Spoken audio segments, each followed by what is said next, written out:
Doctor ortho Ayurvedic oil and capsule, अब दर्द भी घुटने टेकेगा। देवरिया को सीएम योगी की 655 करोड़ परियोजनाओं की सौगात। देवरिया में विपक्ष पर बरसे सीएम योगी। कहा सपा राज में वन डिस्ट्रिक्ट वन माफिया था, लेकिन 2017 के बाद मिट्टी में मिल गए माफिया। महिला सुरक्षा को लेकर भी मुख्यमंत्री योगी ने दिया कड़ा संदेश। यूपी में सीट शेयरिंग और कूटनीतिक सहमत का खेल हुआ तेज। कांग्रेस की बीएसपी से नजदीकी की कोशिश के बाद अखिलेश यादव का कांग्रेस को कड़ा राजनीतिक संदेश। सपा की सभी 403 सीटों पर चुनाव लड़ने की तैयारी। सियासी गलियारों में चर्चा, क्या यूपी में टूटने वाला है सपा कांग्रेस गठबंधन। सुशासन तिहार में दिखा छत्तीसगढ़ के मुख्यमंत्री का पारंपरिक अंदाज। मानदर की थाप पर झूमे सीएम विष्णुदेव साय।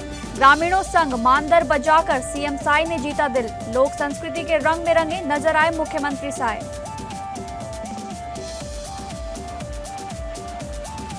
इंदौर हाईकोर्ट के ऐतिहासिक फैसले के बाद भोजशाला में हुआ महाआरती का आयोजन। भोजशाला में 721 साल बाद शुक्रवार हुआ पूजा संपन्न। किसी तरह की अनहोनी को लेकर प्रशासन रहा अलर्ट। पूरे शहर में लगभग 1500 जवानों के सशस्त्र बल रहे तैनात।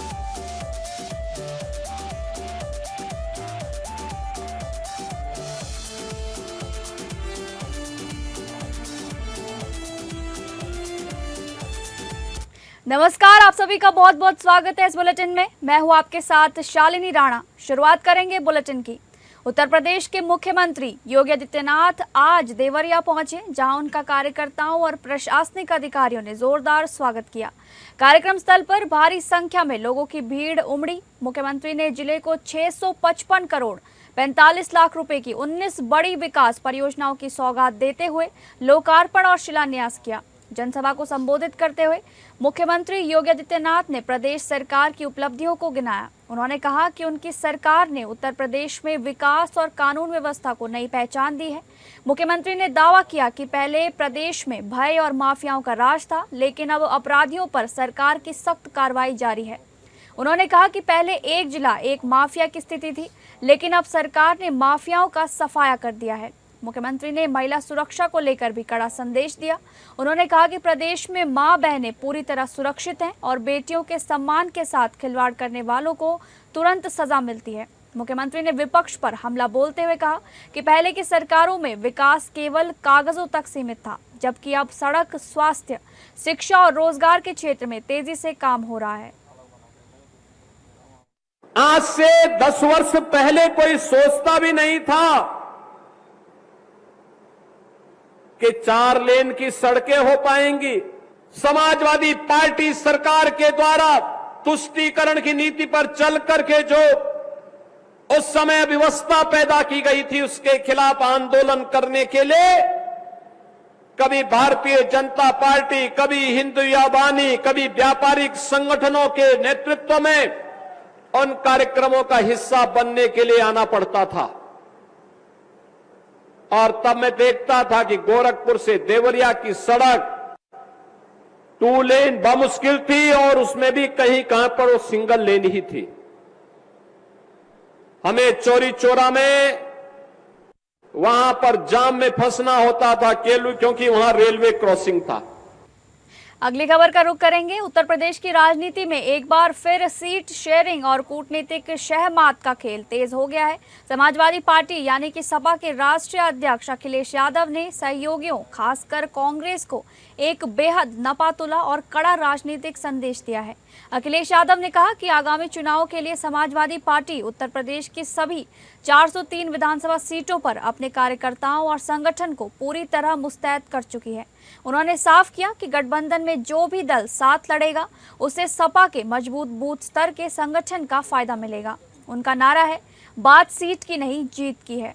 अखिलेश यादव का यह बयान ऐसे समय में आया है जब सियासी गलियारों में इस बात की पुरजोर चर्चा है कि कांग्रेस के कुछ बड़े नेताओं ने बहुजन समाज पार्टी यानी कि बसपा सुप्रीमो मायावती के आवास पर उनसे मुलाकात करने की कोशिश की है। विश्लेषक मानते हैं कि सभी 403 सीटों पर कार्यकर्ताओं की मुस्तैदी की बात कहकर अखिलेश ने कांग्रेस को संदेश दिया है कि वो सपा को कमतर आंकने की भूल ना करे। यदि कांग्रेस बसपा के साथ कोई अलग खिचड़ी पकाने की कोशिश करती है तो समाजवादी पार्टी उत्तर प्रदेश में अपने दम पर भी चुनावी मैदान में उतरने के लिए पूरी तरह तैयार है।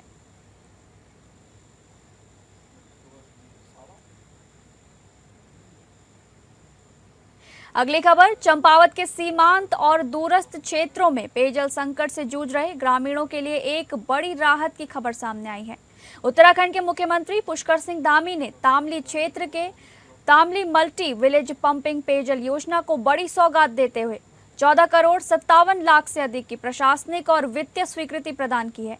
इतना ही नहीं, योजना के त्वरित क्रियान्वयन के लिए 1 करोड़ की पहली किस्त भी जारी कर दी गई है। मुख्यमंत्री घोषणा के अंतर्गत स्वीकृत ये महत्वाकांक्षी योजना सीमांत क्षेत्रों में वर्षों से बनी पेयजल समस्या का स्थायी समाधान मानी जा रही है। इस योजना से तामली, पोलप, बचकोट और नाग सहित लगभग 21 किलोमीटर क्षेत्र में बसे 400 से अधिक परिवारों को सीधा लाभ मिलेगा।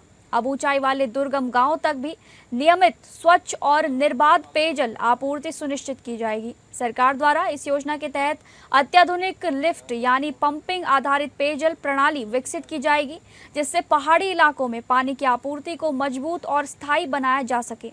तकनीकी सुधारों के तहत राइजिंग मैन लाइन और सप्लाई मैन लाइन में बड़े स्तर पर विस्तार किया जाएगा, जिससे जल वितरण प्रणाली पहले से कहीं ज्यादा प्रभावी होगी। इस महत्वाकांक्षी परियोजना का निर्माण कार्य उत्तराखंड पेयजल निगम द्वारा किया जाएगा।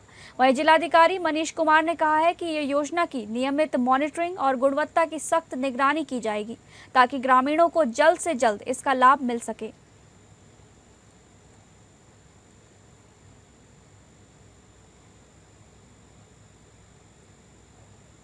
अगली खबर, झारखंड में क्षेत्रीय भाषा भोजपुरी, मगही और अंगिका भाषा को जेटेट परीक्षा में शामिल करने के लिए बनी मंत्रियों की समिति की आज दूसरी बैठक की तय हुई है। इसी बीच प्रदेश कांग्रेस में भाषा विवाद के गंभीर मुद्दे को लेकर वर्तमान के हालातों पर विधायक दल के नेता प्रदीप यादव ने एपीएन न्यूज के माध्यम से बड़ा बयान जारी किया है।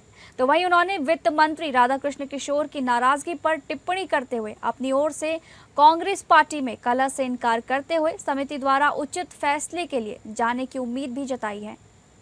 झारखंड में जिस तरीके से जेटेट नियमावली में क्षेत्रीय भाषा को लागू करने की जो मांग उठी है, इसे लेकर ये विवाद काफी गहरा है, जिसके बाद एक कमेटी गठित की गई और पहली बैठक भी इसकी संपन्न हुई। नहीं, सरकार गंभीर है तब तो सरकार ने मंत्रिमंडल की उपसमिति बनाई है और वो भी सीनियर मोस्ट मंत्री राधाकृष्ण किशोर जी को उसका अध्यक्ष बनाया है। 4 और सदस्य हैं और हमें लगता है कि राज्य हित में, जनता के हित में जब मंत्रिमंडल समिति है तो उचित फैसला लेगी।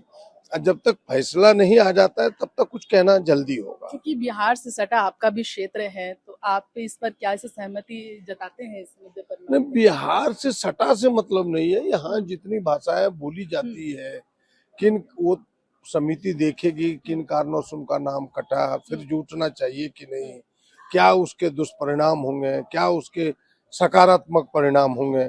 इन दोनों परिणामों का हमें लगता है कि समिति मूल्यांकन करेगी, फिर उसका एक समुचित अनुशंसा सरकार के सामने, मुख्यमंत्री जी के सामने समिति सौंपेगी, फिर हमें लगता है कि उसका परिणाम सामने आएगा। कि आप भी राज्य के ज्वलंत मुद्दों को हमेशा उठाते रहे हैं, सत्र के दौरान भी उठाते रहे हैं और यही कहना है वित्त मंत्री का कि जब राज्य में महत्वपूर्ण मुद्दे हैं और राज्य हित से जुड़े मुद्दे हो तो इस पर कांग्रेस प्रदेश नेतृत्व को खुलकर सामने आना चाहिए, पहल करनी चाहिए। तो इस पर क्या कहेंगे आप? जो और साथ में उन्होंने पुत्र मोह को लेकर भी जो उन पर इल्जाम लगे, इस तरीके की बात कर रहे थे, क्या किसी तरह की खींचतान भी है?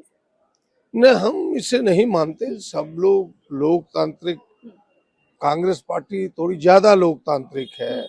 हम तानाशाह के रूप में, हिटलर शाही के रूप में इस पार्टी को नहीं चलाते हमारे शीर्ष नेता, इसलिए थोड़ा खुलापन है तो कुछ बातें सामने आ जाती है, उसी का एक छोटा सा हिस्सा है। हम इससे ज्यादा कुछ नहीं मानते। बस आपको एक ही बात कहेंगे आपके माध्यम से कि भाई यह समिति बनी है, समिति दूसरी बैठक होगी तब फिर परिणाम सामने आएगा। चलिए, बहुत बहुत शुक्रिया। तो आपने सुना, दूसरी बैठक होगी तो परिणाम सबके सामने आएगा, ऐसा कहना है कांग्रेस विधायक दल के नेता और विधायक प्रदीप यादव का। साथ ही उन्होंने कांग्रेस में खींचतान के मुद्दे पर भी देखा जाए तो दो टूक बयान भी दिया है। देखने वाली बात होगी कांग्रेस में जो तमाम मुद्दों को लेकर समय समय पर कहीं ना कहीं अलग विचारें अंदर ही अंदर सामने आ रही है। किस तरीके से कांग्रेस में जो गुटों में जो कहीं ना कहीं नाराजगी है इसे गलत साबित करता है। फिलहाल हमारे सहयोगी दीपक के साथ एपीएन न्यूज से मैं राजेश, नमस्कार।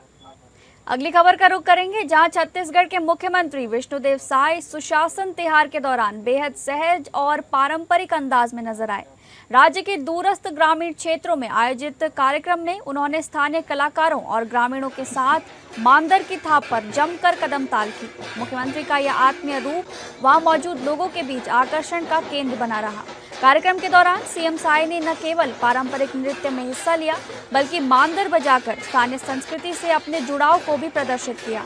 ग्रामीणों और जनजातीय समुदाय के लोगों के साथ उनका संवाद काफी आत्मीय रहा।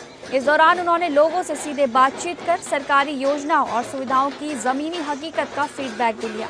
सुशासन त्योहार के जरिए मुख्यमंत्री ने एक बार फिर राज्य की समृद्ध जनजातीय संस्कृति, लोक कला और परंपराओं के संरक्षण एवं सम्मान का संदेश दिया। स्थानीय कलाकारों के साथ घुल मिलकर नजर आए सीएम साय का ये अंदाज लोगों को काफी पसंद आया और कार्यक्रम में उत्साह का माहौल बना रहा।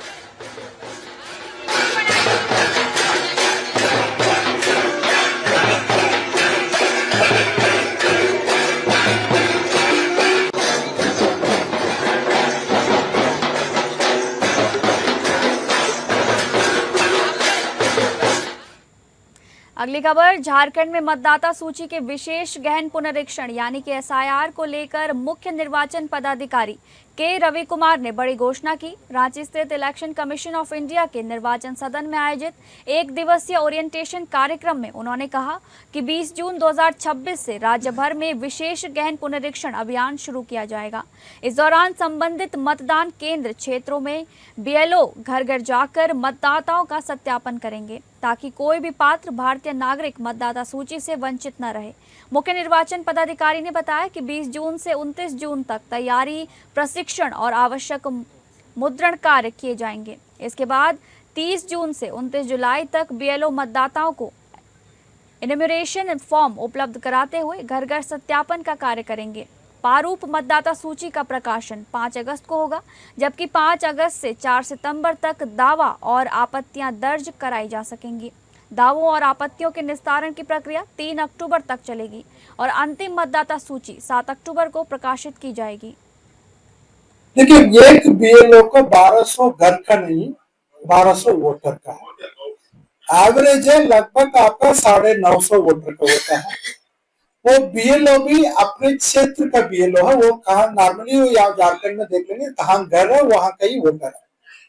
वो सभी बीएलओ को कितना भी सुविधा चाहिए वो कमीशन का इंस्ट्रक्शन ऑलरेडी है। उनका पूरा तरफ से सुरक्षा दिया जाएगी। कहां पर भी उनका काम में कोई बाधा डालता है उसका सख्ती से सख्ती कार्रवाई की जाए। उत्तर प्रदेश में विरासत और सांस्कृतिक पर्यटन को बढ़ावा देने के लिए प्रदेश सरकार ने नई पहल शुरू की है। अब आम नागरिक, परिवार, ट्रस्ट, शैक्षणिक संस्थान और निजी संगठन भी पब्लिक म्यूजियम स्थापित कर सकेंगे। सरकार का मानना है कि इस कदम से सांस्कृतिक पर्यटन को नई दिशा मिलेगी और नई पीढ़ी अपनी ऐतिहासिक एवं सांस्कृतिक विरासत से जुड़ सकेगी। प्रदेश सरकार ने विजिट माई स्टेट अभियान के तहत पब्लिक म्यूजियम को बढ़ावा देने का फैसला लिया है। उत्तर प्रदेश के पर्यटन मंत्री जयवीर सिंह ने बताया कि राज्य की पर्यटन नीति के अंतर्गत पब्लिक म्यूजियम को पात्र पर्यटन इकाई का दर्जा दिया गया है। इसके तहत निवेशक निजी या लीज की भूमि पर संग्रहालय स्थापित कर सकेंगे। न्यूनतम 5000 वर्ग फीट प्रदर्शनी क्षेत्र और पार्किंग जैसी सुविधाओं वाले प्रोजेक्ट्स को सरकार की ओर से सब्सिडी और पर्यटन प्रचार का लाभ भी मिलेगा। पर्यटन मंत्री ने कहा कि प्रदेश के कई परिवारों, संस्थानों और समुदायों के पास साहित्य, अध्यात्म, लोक परंपराओं, स्वतंत्रता आंदोलन और क्षेत्रीय इतिहास से जुड़ी दुर्लभ धरोहरें मौजूद हैं। इनमें ऐतिहासिक वस्तुएं, पांडुलिपियां, दुर्लभ तस्वीरें, पारंपरिक कलाकृतियां और अभिलेख शामिल हैं। अब इन संग्रहों को पब्लिक म्यूजियम के माध्यम से आम जनता और पर्यटकों के लिए प्रदर्शित किया जा सकेगा, जिससे प्रदेश की सांस्कृतिक पहचान को और मजबूती मिलेगी। उत्तर प्रदेश की धरती अपना इतिहास को सजे हुए विरासत और धरोहरों को सजोने वाली धरती है, जहाँ 5,000 वर्ग फीट प्रदर्शनी क्षेत्र और पार्किंग जैसी सुविधाओं वाले प्रोजेक्ट्स को सरकार की ओर से सब्सिडी और पर्यटन प्रचार का लाभ भी मिलेगा। पर्यटन मंत्री ने कहा कि प्रदेश के कई परिवारों, संस्थानों और समुदायों के पास साहित्य, अध्यात्म, लोक परंपराओं, स्वतंत्रता आंदोलन और क्षेत्रीय इतिहास से जुड़ी दुर्लभ धरोहरें मौजूद हैं। इनमें ऐतिहासिक वस्तुएं, पांडुलिपियां, दुर्लभ तस्वीरें, पारंपरिक कलाकृतियां और अभिलेख शामिल हैं। अब इन संग्रहों को पब्लिक म्यूजियम के माध्यम से आम जनता और पर्यटकों के लिए प्रदर्शित किया जा सकेगा, जिससे प्रदेश की सांस्कृतिक पहचान को और मजबूती मिलेगी। विविधताओं से भरा हुआ उत्तर प्रदेश, अपनी धार्मिक आध्यात्मिक संस्कृति वाला उत्तर प्रदेश, और ऐसे उत्तर प्रदेश में अब हम पर्यटन की दृष्टि से केवल मंदिरों, स्मारकों और पारंपरिक स्थलों तक सीमित नहीं रहेंगे, बल्कि पर्यटन और संस्कृति विभाग लोगों को अपनी विरासत, पारिवारिक इतिहास, लोक परंपराएं और सांस्कृतिक स्मृतियों का भी पर्यटन में दिखाई पड़ेगा। इसी उद्देश्य से पर्यटन नीति 2022 हम लोगों ने इंट्रोड्यूस की, जिसमें पब्लिक म्यूजियम मॉडल को भी आगे बढ़ाने का काम किया गया है। अगली खबर का रुख करेंगे। सहारनपुर में समाजवादी पार्टी के सांसद इकरा हसन समेत 8 नामजद और कुल 25 लोगों के खिलाफ मुकदमा दर्ज किया गया है। मामला 19 मई को उप महानिरीक्षक कार्यालय के सामने रास्ता अवरुद्ध कर जाम लगाने और पुलिस के सरकारी कार्य में बाधा डालने से जुड़ा बताया जा रहा है। इस कार्रवाई के बाद राजनीतिक हलकों में चर्चा तेज हो गई है। आरोप है कि प्रदर्शन के दौरान सरकारी कार्य में बाधा उत्पन्न हुई और यातायात प्रभावित हुआ। इस मामले को लेकर समाजवादी पार्टी की राजनीति में नई हलचल की संभावना जताई जा रही है। पुलिस पूरे मामले की जांच में जुटी है और घटना से जुड़े अन्य लोगों की भूमिका की भी पड़ताल की जा रही है। वहीं मुकदमा दर्ज होने के बाद राजनीतिक प्रतिक्रियाओं का दौर भी शुरू हो गया है। भैया, हम गए थे डीआईजी साहब के पास। एक जो कार्रवाई दसाला में हुई है, जो माँ हैं वो लगातार ये कह रही हैं कि उनको इंसाफ नहीं मिला है। इंसाफ की गुहार को लेकर हम डीआईजी साहब के पास आए थे। जो माता जी हैं मोनू कश्यप की, उन्होंने अपना पक्ष रखा, अपनी बात रखी। डीआईजी साहब जिन्होंने पहले से ही उन्हें सारी चीज़ों को मना कर दिया, माँ की बात को सुनने से मना कर दिया, उन्होंने उस गरीब मजलूम बूढ़ी माता को कहा कि आप जाइए यहाँ से। मैं उनके साथ गई थी, मुझसे वो बर्दाश्त नहीं हुआ और फिर डीआईजी साहब वहाँ से खुद उठकर चले गए। तो हम बाहर आए, हम बाहर आकर दोबारा एक एप्लीकेशन बनाने की योजना में थे, बात कर रहे थे। तो ये सब हम पे चढ़े पुलिस वाले कि यहाँ पे हंगामा मत कीजिए। हम पार्किंग में थे, हम सड़क पे नहीं थे। रिकॉर्डिंग हमारे पास भी है, सड़क लगातार चलती रही है। अगली खबर, मध्य प्रदेश के धार स्थित ऐतिहासिक भोजशाला को लेकर एक बार फिर माहौल गर्मा गया। इंदौर हाईकोर्ट के ऐतिहासिक फैसले के बाद भोजशाला में हिंदू संगठनों ने आज महाआरती की। आज शुक्रवार को जुम्मे की नमाज भी थी। ऐसे में आशंका थी कि मुस्लिम समाज भोजशाला में नमाज पढ़ने की कोशिश करेंगे। ऐसे में कानून व्यवस्था बनाए रखने के लिए जगह जगह बैरिकेडिंग की गई। साथ ही पूरे शहर में अतिरिक्त पिकेट पॉइंट बनाए गए। सोशल मीडिया पर भी कड़ी नजर रखी जा रही है। धार में सुरक्षा व्यवस्था को मजबूत बनाए रखने के लिए पूरे शहर में लगभग 1500 जवानों के सशस्त्र बल को तैनात किया गया। इस बल में स्थानीय पुलिस के साथ साथ रैपिड एक्शन फोर्स की 2 विशेष कंपनियां और अन्य सशस्त्र पुलिस बलों की टुकड़ियां शामिल हैं। शहर के सभी प्रमुख चौराहे, संवेदनशील स्थान और विशेष रूप से मुस्लिम क्षेत्रों में अत्यधिक सतर्कता बरती गई। नागरिकों में सुरक्षा का भाव जगाने और असामाजिक तत्वों को कड़ा संदेश देने के उद्देश्य से पुलिस ने गुरुवार को शहर के मुख्य मार्गों से एक विशाल शांति मार्च यानी कि फ्लैग मार्च निकाला। इस मार्च के दौरान पुलिस के जवान हाथों में तिरंगा थामे देश प्रेम और सौहार्द का संदेश देते दिखे।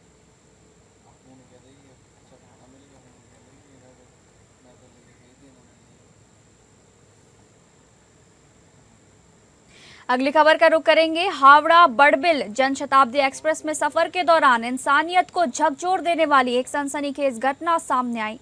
चक्रधर रेल मंडल के अंतर्गत राज खरसावा और महाली मरूप स्टेशन के बीच एक महिला पर अपने 1.5 माह के मासूम बच्चे को चलती ट्रेन से बाहर फेंकने का आरोप लगा। घटना के बाद रेलवे ट्रैक किनारे बच्चे का शव बरामद होने से इलाके में सनसनी फैल गई। प्रत्यक्षदर्शियों के मुताबिक महिला ने अचानक मासूम को ट्रेन की खिड़की से बाहर फेंक दिया। इतना ही नहीं, वो अपने करीब 3 साल के दूसरे बच्चे को भी बाहर फेंकने की कोशिश कर रही थी। हालांकि ट्रेन में मौजूद यात्रियों ने साहस दिखाते हुए बच्चे को बचा लिया। इसके बाद यात्रियों ने आरोपी महिला और उसके पति को पकड़कर आरपीएफ के हवाले कर दिया। जानकारी के अनुसार आरोपी महिला मुद्रावती गोप झारखंड के पश्चिम सिंहभूम जिले के मझगांव क्षेत्र की रहने वाली है, जबकि उसका पति शहबुद्दीन पश्चिम बंगाल का निवासी बताया जा रहा है। बताया गया कि दोनों करीब 4 साल पहले शादी कर साथ रहने लगे थे और इसी मामले में मझगांव थाना में केस भी दर्ज था। घटना के बाद आरपीएफ और जीआरपी ने महिला को हिरासत में लेकर पूछताछ शुरू कर दी है।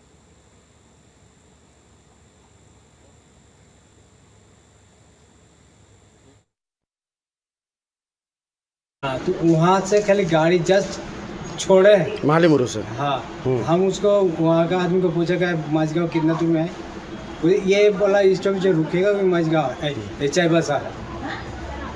तो हम सामान पत्र ले जाके गेट में रख रहे थे कि बड़ा बैग है, हाँ, तो बच्चा भी है, कैसे पकड़ेंगे, वो भी पगलाऊ कर रहे हैं। तो उसको बच्चा रो दिया खाली हम, इसको पकड़ो, इसको दूध पिलाओ, बच्चा रो रहा है।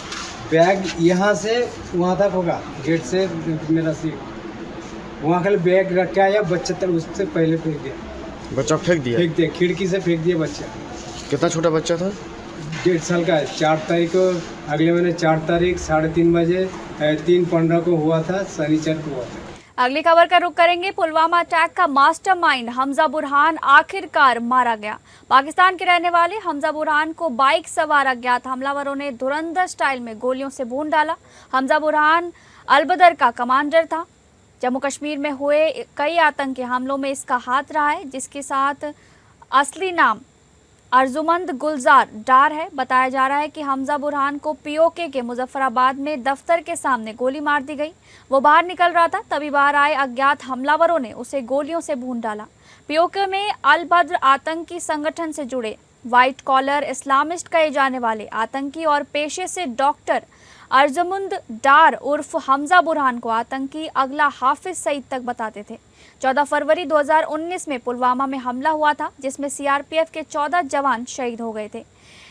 एनआईए की जांच में हमजा बुरहान को इस आतंकी हमले का मास्टरमाइंड माना गया था। पाकिस्तान में बैठकर बुरहान हमला जम्मू कश्मीर में कई हमलों को अंजाम दे चुका था।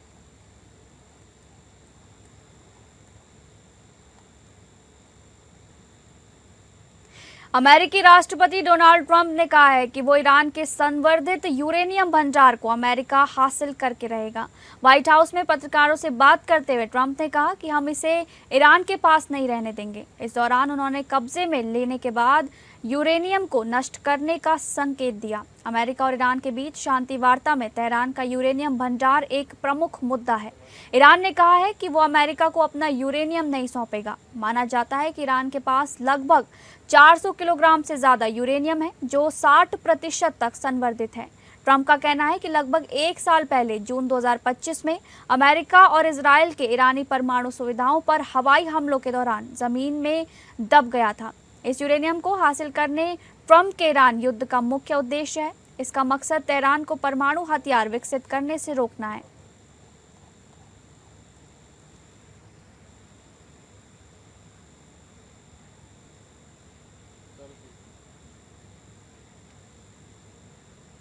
फिलहाल इस बुलेटिन में बस इतना ही। नमस्कार।